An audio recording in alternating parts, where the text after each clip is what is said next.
அண்ணா இதெல்லாம் ரொம்ப too much Vijay அண்ணா, இதெல்லாம் வந்துட்டு நாங்கள் அக்செப்ட் பண்ண மாட்டோம். வந்த 2வது நாள்லேயே இந்த அளவுக்கு நீங்கள் பண்ணீங்கன்னா மக்கள் எப்படி இதை வந்து ஏற்றுப்பாங்க? நல்லவரா இருக்கலாம், இவ்வளோ நல்லவரா இருக்கீங்களேண்ணா நீங்கள். எனக்கு புரியல, எப்படி உங்களால் வந்துட்டு இவ்வளோ ஹம்பிளா, இவ்வளோ ஒரு டவுன் டு அர்த் பர்சனா இந்த மாதிரி ஒரு செயலை நீங்கள் செஞ்சீங்கன்னு எனக்கு சத்தியமாக புரியல. 2வது நாளே உங்கள் எதிர்கட்சி தலைவர்கள் அத்தனை பேரையும் போய் சந்திச்சிருக்கீங்க, பேசியிருக்கீங்க. நம்ம அவங்கள மதிக்கணும், அந்த மரியாதை கொடுக்கணும்னு நினச்சிருக்கீங்க பார்த்தீங்களா? ஹேட்ஸ் ஆஃப்ண்ணா, ஹேட்ஸ் ஆஃப் டு யூ விஜயண்ணா.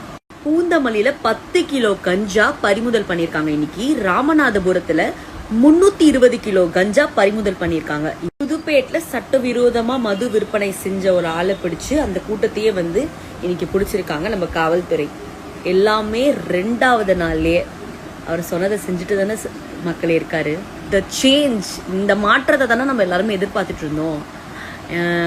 இது வந்து நடக்கும்னு தெரியும், ஆனா இவ்வளோ சீக்கிரம் இவ்வளோ ஸ்பீட் வந்து வேற லெவல் தான். நீ என் லைஃப்ல நான் எடுத்த one of the most independent and right டிசிஷன்னா நான் உங்களுக்கு ஓட்டு பண்ணது தான். அண்ட் உங்களுக்கு ஓட்டு போட்டதை நினச்சி நான் ரொம்ப பெருமைப்படுறேன், எப்பவுமே பெருமைப்படுவேன். அந்த பெருமைப்படுற மாதிரி தான் நீங்கள் 5 வருஷமும் ஆட்சி செய்வீங்க நான் முழுசாக நம்புறேன்.